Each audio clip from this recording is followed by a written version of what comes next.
안녕하세요. 황금언니입니다. 오늘은 유전자 교정, 유전자 가위를 통해서 인간이 암이나 질병을 퇴치하는 약들을 개발하고 있는 것들, 그런 내용들 함께 공부하고자 영상을 준비했습니다.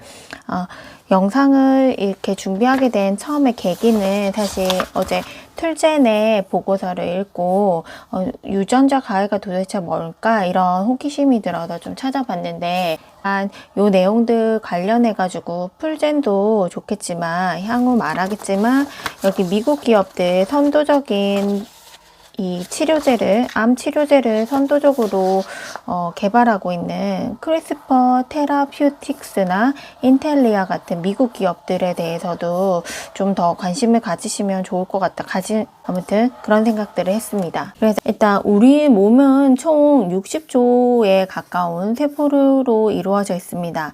그러면 이제 가장 작은 단위가 세포죠. 이 세포를 다시 이렇게 보면은 이 세포가 있고 여기에 이 미토콘드리아라는 게 있는데 이건 에너지를 만드는 곳, 그 다음에 골지체라는 게 있는데 이거는 단백질을 수송하는 역할, 그리고 마지막으로 이제 핵이 있습니다. 근데 이 핵의 안에 살펴보니까 46개의 염색체를 가지고 있는데 뭐 이렇게 생긴 것들 아시죠?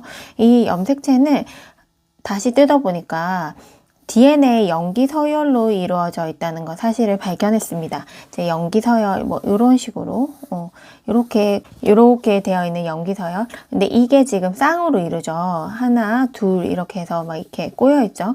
이 염기 서열의 염기의 쌍으로 이루어진 DNA 염기 서열을 발견하게 됐는데 또 염기 서열을 구체적으로 쪼개보니까 이게 아데닌, 티민, 구아민, 시토닌으로 구성된 것으로 발견이 됐습니다. 그래서 이 염기서열 이렇게 생겼고 하나는 뭐 A, 하나는 E, 뭐 하나 G, C 뭐 이런 식으로 해가지고 이것들이 막 4개니까 조합이 여러 개 나올 수가 있겠죠. 그 조합으로 해서 이 염기서열이 이루어져 있다는 사실을 발견하게 됐습니다.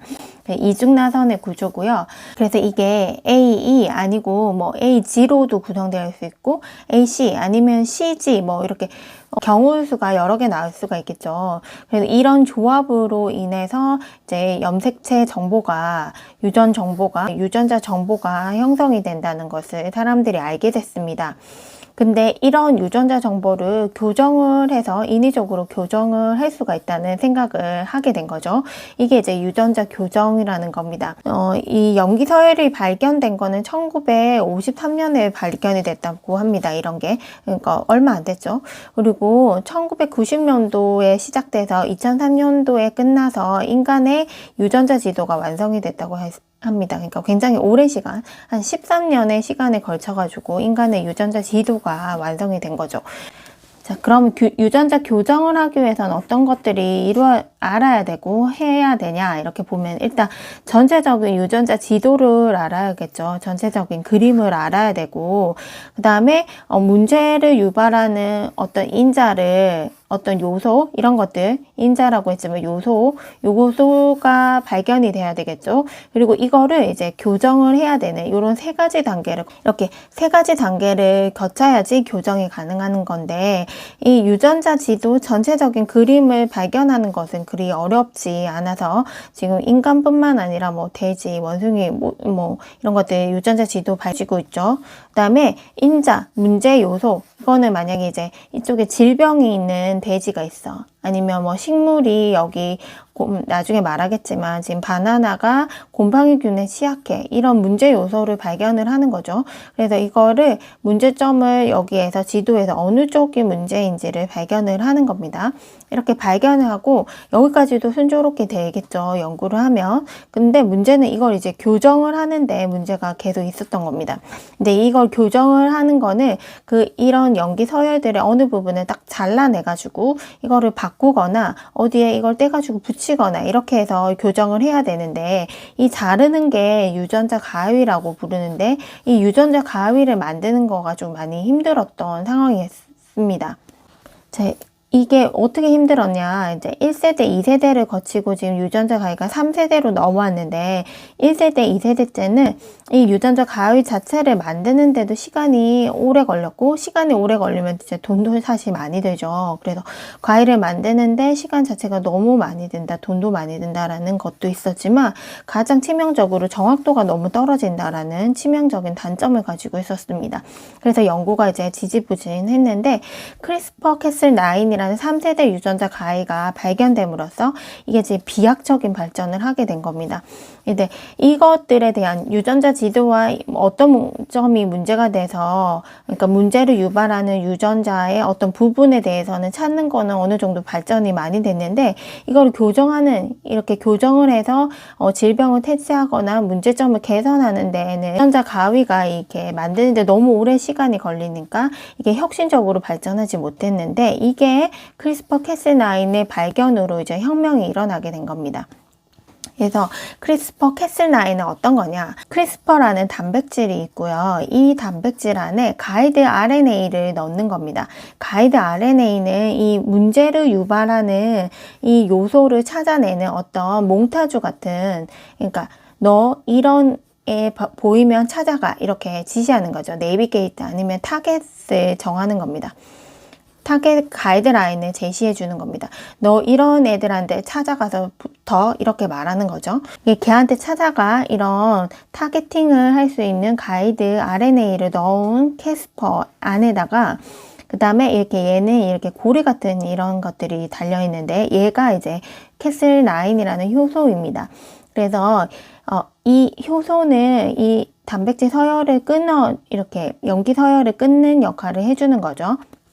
그래서 얘가 문제되는 그 유전자를 찾아가 해서 여기에 딱 가서 이렇게 딱 붙게 되는 겁니다. 그래서 거기에서 효소를 이렇게 해서 효소 염기 서열에 이렇게 효소를 내가지고 염기 서열에 이 고리가 딱 끊어지는 겁니다. 끊어지게 돼서 이게 이제 그러면 이 유전자 풀은 없어, 이런 생각을 저는 했거든요. 되게 바보스러웠나요? 근데 이거 자르기만 하면 돼, 이렇게 생각을 했는데, 이게 자르게 되면은 자연적인 세포 회복의 과정을 의해서 이게 붙게 된다고 합니다. 그러니까 이 단위가 쪼개지고 뭐 다시 끝난 데부터 이렇게 붙는다든지 이런 식으로 해서, 아니면 아예 이게 자체 못 쓰게 자르기만 할 수도 있는 거죠. 이런 식의 과정을 거쳐서 이 유전자 조작이 가능하게 된 겁니다. 근데 이게 굉장히 정확도가 높다고 합니다. 왜냐면 지금 보시면 가이드 RNA를 넣어주는 거죠. 그래서 정확도가 굉장히 높고, 이거를 만드는데도 시간이 굉장히 적게 걸리는 거죠. 그러니까 이 단백질만 있고 가이드 RNA만 잘 설정을 해주고, 그다음에 캐슬9이라는 효소만 있게 되면 이거를 뚝딱뚝딱 만들 수 있게 된다는 거죠. 이런 식으로 통해서 시간은 줄어들고 정확도는 높일 수 있는 유전자 가위를 만들 수 있게 된 겁니다. 그렇게 해서 이제 혁신이 일어나가지고 정말 이제 지지부진하다가 이제 혁신을 점프업 하게 되는 거죠. 뭔가 교정을 하고 바꿀 수 있고 체인지 할 수 있는 이런 것들이 만들어지고 있는 상황이고, 이게 지금 5년에서 6년 사이에 엄청나게 발전하고 있는 과정인 겁니다. 이제 식물 쪽 영역에서도 우리가 이제 식용으로 많이 먹는 것, 식물의 연구가 활발할 수밖에 없겠죠. 그래서 보면은 콩, 바나나, 밀, 감자, 토마토, 이게 이런 식물들, 그러니까 이런 채소들에 대한 연구가 활발한데, 특히 이제 콩 같은 경우에는 이게 올레인산이라고 해서 이제 올리브유에 함유된 지방산이라고 합니다. 그래서 이 콩이 지방을 가지고 있는데, 이 지방이 올리브유에서 많이 포함되어 있는 그 지방을 가질 수 있도록 이 콩을 바꾸는 겁니다. 불포화 지방산은 적고 올레인산이 많은 이 콩을 재배를 하는 거죠. 이 연구가 완성이 거의 다 된 상황인 것으로 보입니다. 이 바나나 같은 경우에 바나나는 곰팡이균에 굉장히 약하다고 합니다. 얘는 무성이라고 해요. 성이 없는 식물이라고 해서 얘를 바나나균에 강한 바나나로 만들고자 많은 노력들을 했지만 이 무성이라는 것 때문에 이제 연구가 많이 힘들었는데 이제 유전자 가위가 나타나면서 이걸 해결할 수가 있는 거죠. 그래서 유전자균에 강한 바나나를 만들 수가 있게 된 거라고 합니다. 이것도 많이 진전이 이루어졌다고 합니다. 밀 같은 같은 경우에도 글루텐 알러지를 유발하는 요소인데 이 알러지 유발하는 어떤 그런 것들만 딱 없어지면 되는 거죠. 이게 유전자 가위를 통해서 그걸 제거한 밀이 이제 생산이 가능하게 되는 거고 이제 감자나 토마토도 마찬가지죠. 이제 그래서 우리가 뭐 GMO라고 부르죠. 유전자 조작된 식물들 이 GMO들에 대해서 먹어도 되냐 이런 논란도 있긴 한데 이거 분야에 대해서는 굉장히 많은 진전이 이루어진 상태입니다. 그래서 최종적으로 인간한테 이게 어떻게 적용이 될지가 정말 중요한 건데 그러니까 이걸 위해서 식물이나 돼지도 어떻게 보면 실험적으로 하는 경향도 있죠. 아무튼 이 인간에 대해서 어떤 식으로 연구가 진행되고 있는지 보면은 일단 기존에 우리는 질병을 치료하는 방법이 이런 질병을 일으키는 어떤 바이러스나 이런 것들이 들어오게 되면 얘를 싸울 수 있는 항체를 넣어주는 이런 방식으로 이루어졌는데 이거는 거의 일회성에 그치는 겁니다. 일회성에 그치는데 근데 이런 거 유전자 가위를 통해서 유전자 정보 자체를 교정을 하게 되면 유전자가 바뀌어서 이게 영구적으로 이제 항체를 계속 넣어줄 필요가 없는 거죠. 영구적인 효과를 가지고 올 수 있게 되는 겁니다.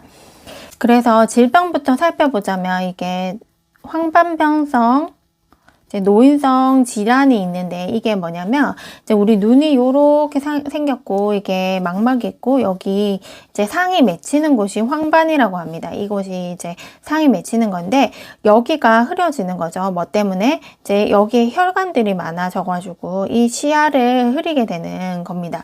상이 맺히는 곳이 흐려지게 되면은 시야도 흐려지고 노인이 될수록 나이를 먹을수록 이런 현상이 일어나는 것이 황반변성 이제 안구 질환에 해당되는 겁니다. 그래서 이거를 어떻게 하느냐? 이제 눈에 유전자 가위를 주입을 하는 거죠. 이게 쥐를 실험을 하면서 이제 이루어진 건데 이 쥐에다가 이제 쥐의 눈에다가 일부러 황반 변성이 일어나도록 이제 뭔가를 촉진을 시킨 다음에 이거를 치료하는 거죠. 그래서 이제 그 쥐의 눈에 유전자 가위를 주입을 하게 되는 겁니다. 이제 그래서 이 혈관이 생기는 걸 억제하거나 아니면 혈관이 안 생기도록 이제 유전자 정보를 바꾸는 거죠. 이렇게 돼 가지고 이 연구 성과가 굉장히 좋다고 합니다. 그다음에 두 번째는 낫형 헤모글로빈인데요. 이제 헤모글로빈이 피에 들어 있는 거죠. 근데 이게 원래 이렇게 원반 모양으로 이렇게 생겨야 되는 건데 이게 낫처럼 생기게 된 겁니다. 이렇게 낫 모양으로. 그러니까 이렇게 생기다 보니까 얘는 산소를 100만큼 옮길 수가 있는데 얘는 산소를 50에서 30밖에 못 옮기는 뭐 이런 거죠. 그리고 얘가 낫처럼 생기는 거니까 이 혈관에 지나가다가 이 동그랗게 생겨가지고 슉슉슉 이렇게 지나가게 되는데 얘는 낫처럼 생기는 거니까 여기 얘가 딱 걸려버렸어. 그러면 또 얘도 딱 걸리고 해서 혈관이 막히는 현상을 유발한다고 합니다.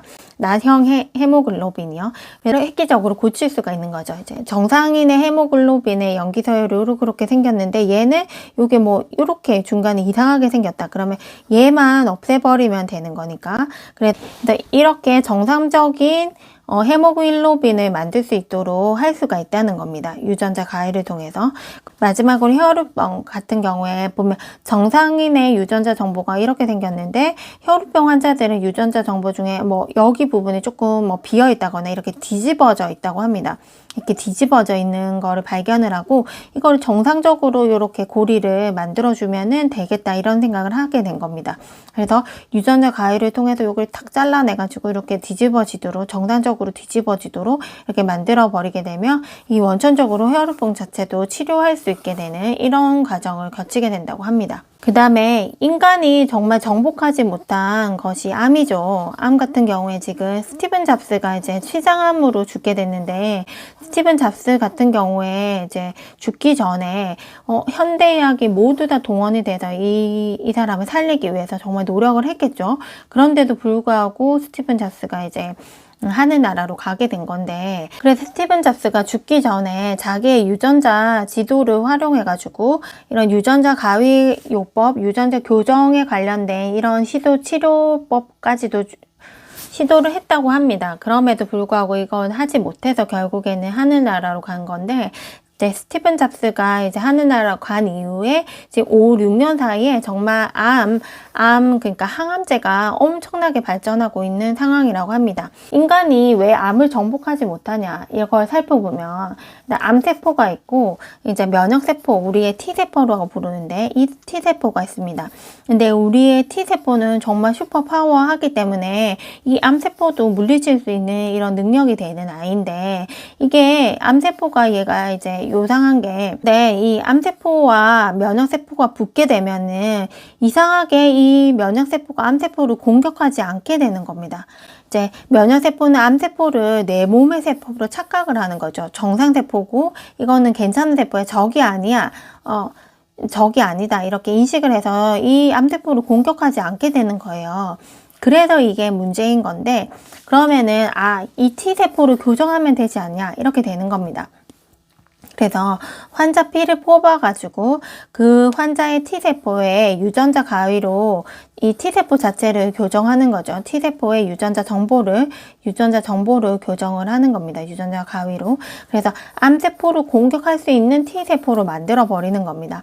그래서 이 T세포 바뀌게 유전자 정보가 교정이 된 T세포를 넣어주게 되는 거죠. 그러면은 우리 몸속에 들어오게 되면 얘가 자아 증식을 막 하게 되는 거고, 그래서 암세포를 공격하게 되는 겁니다. 그래서 암을 정복할 수 있게 되는, 이렇게 암을 정복하게 되는 이런 항암제를 개발 중이고 있고, 실제적으로 이게 백혈병에 엄청나게 빠르게 연구가 진행이 되고, 지금 영국의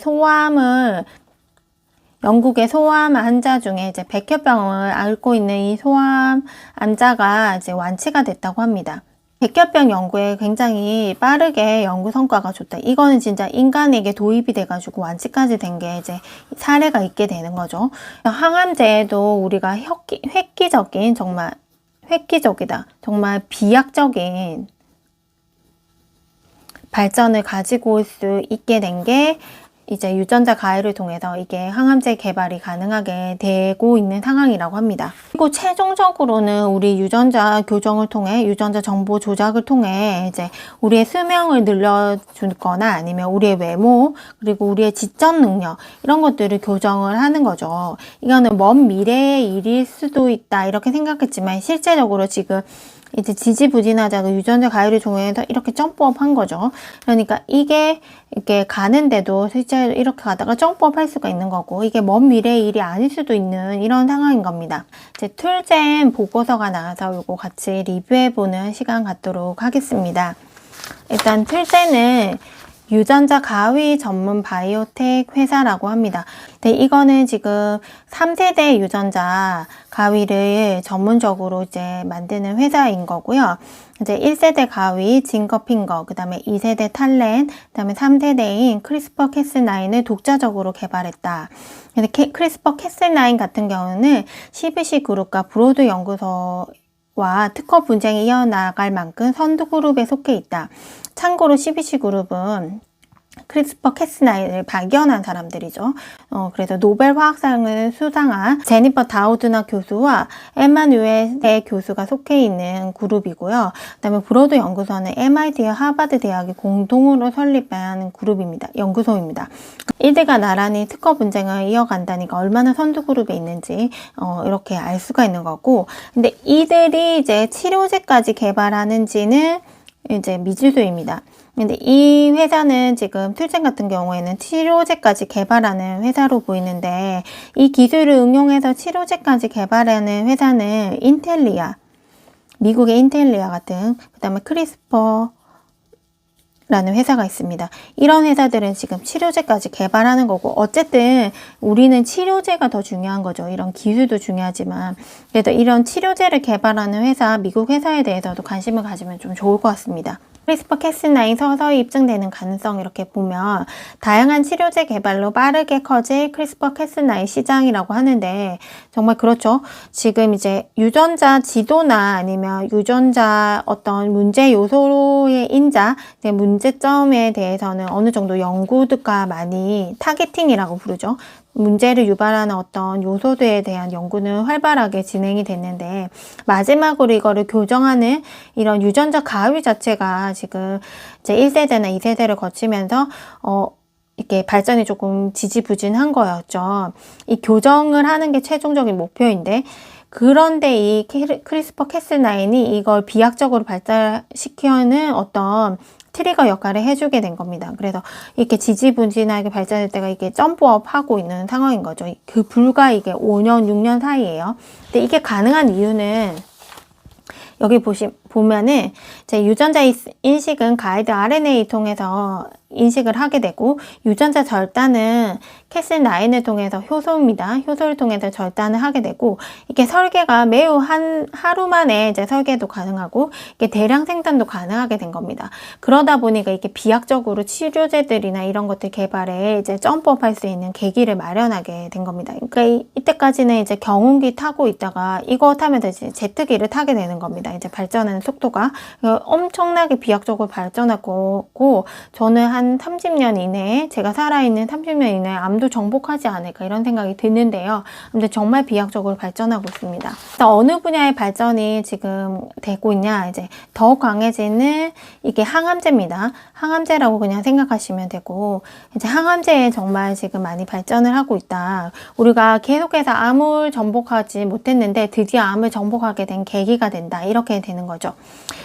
일단 살펴보면은 이때까지 출시된 제품들을 모두 환자 자신의 T세포를 활용해서 자가 항암제를 이렇게 개발을 해가지고 주입하는 건데, 이거 같은 경우에는 비용이 이제 커스터마이징 된 거죠. 그러니까 비용도 많이 들고, 그다음에 이거를 만들 수 있는, 제작할 수 있는 뭐 연구소나 이런 것들이 많이 없겠죠. 생산시설들이. 그러니까 환자 병원 생산시설이 근접해야 한다는 단점이 있다. 그리고 3주 이상 소요되기 때문에 위급한 환자에게 투약할 수도 없다 하는 단점이 있었습니다. 아무튼 제가 봤을 때 제일 큰 단점은 이제 비용이 5억 원이나 달한다는 이런 단점이 있었는데, 이게 이제 아니고 이제 대량 생산해서 건강한 성인의 T세포로 이제 항암제를 대량 생산할 수가 있게 되는 겁니다.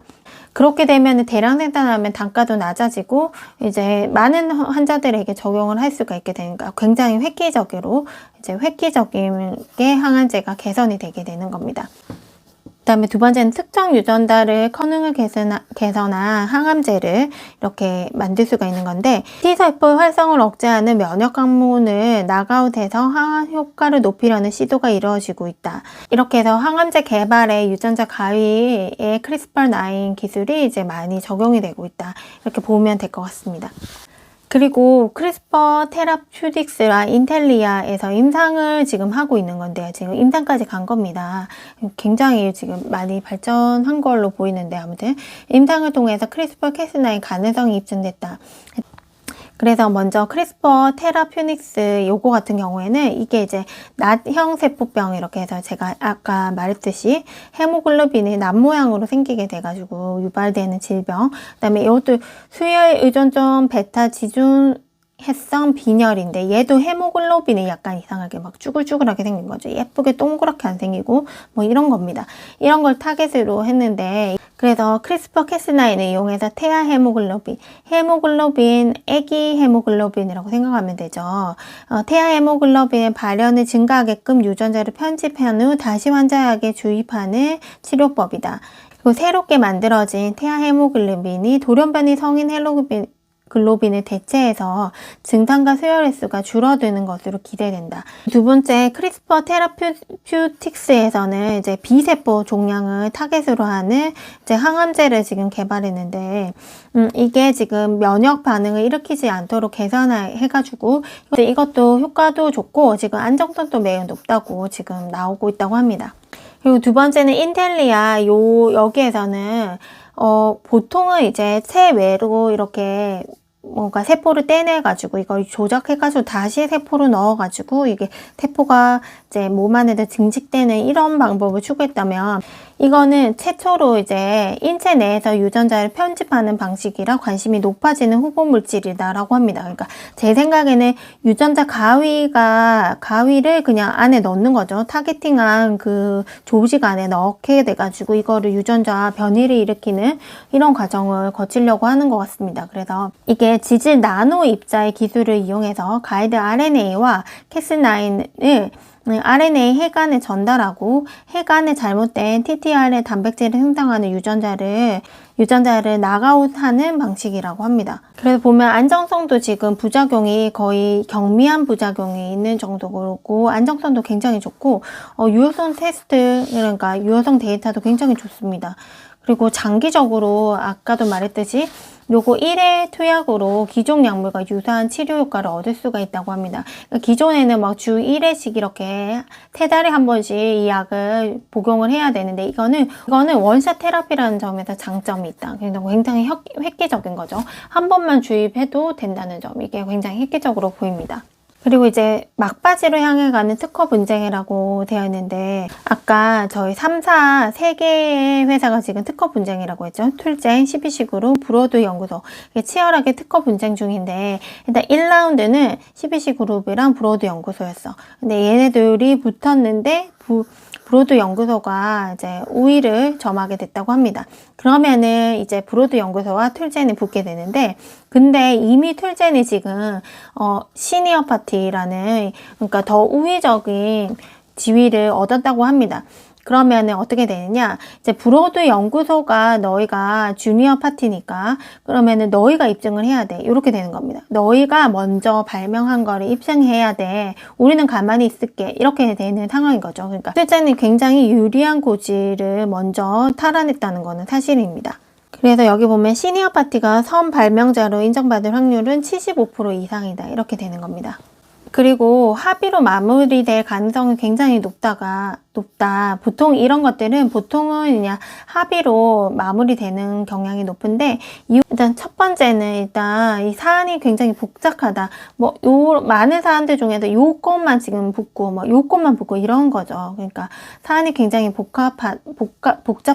3사 모두 많은 특허 포트폴리오를 갖추고 있기 때문에 향후 상없이 서로 특허가 필요할 것으로 보인다. 그다음에 두 번째는 국가마다 판결이 다르다. 미국에서 불리해진 CBC그룹은 이번 판결의 영향을 받은 14개 특허 외에 미국에서 45개의 특허를 보유하고 있고 영국, EU, 중국, 일본을 포함해서 30개국 이상의 특허를 보유하고 있다.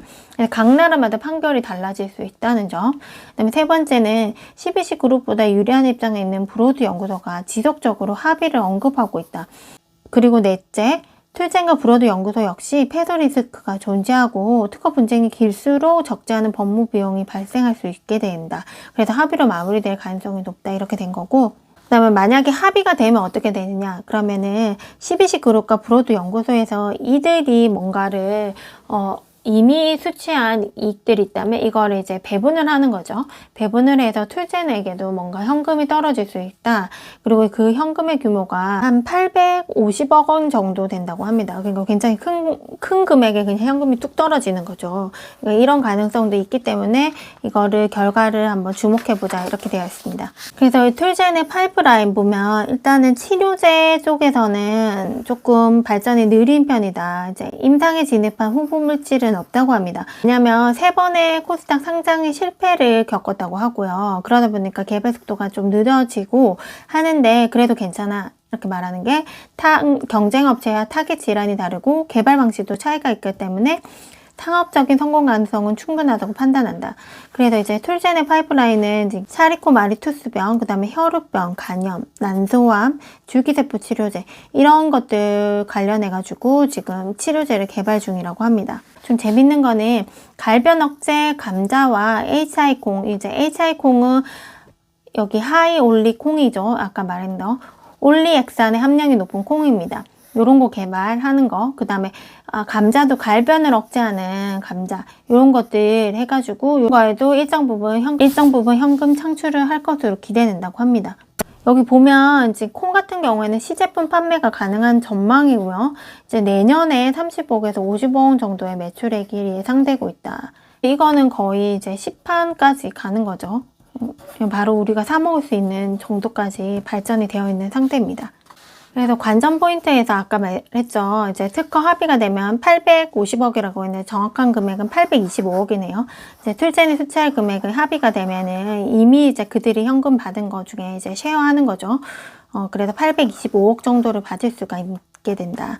그다음에 R&D 모멘텀도 기대가 된다. 이렇게 되어 있습니다.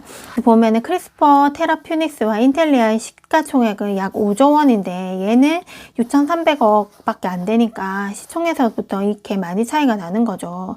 제가 이제 영상 외로 인텔리아랑 크리스퍼 이 기업에 대해서도 조금 전 따로 공부를 하면 좋을 것 같다는 생각은 하는데 아무튼 시총이 어마어마하네요. 근데 둘째는 이제 굉장히 작은 기업이니까 이제 이만큼 확대될 가능성이 있어 보인다. 물론 이제 미국이기 때문에 시총 차이가 이렇게 나는 것도 있죠. 이건 주식시장의 크기 자체가 차이가 나는 거니까 그러는 건데 아무튼 이거 비교해 보면은 둘째도 성장 가능성이 어마무시하다 이렇게 보입니다.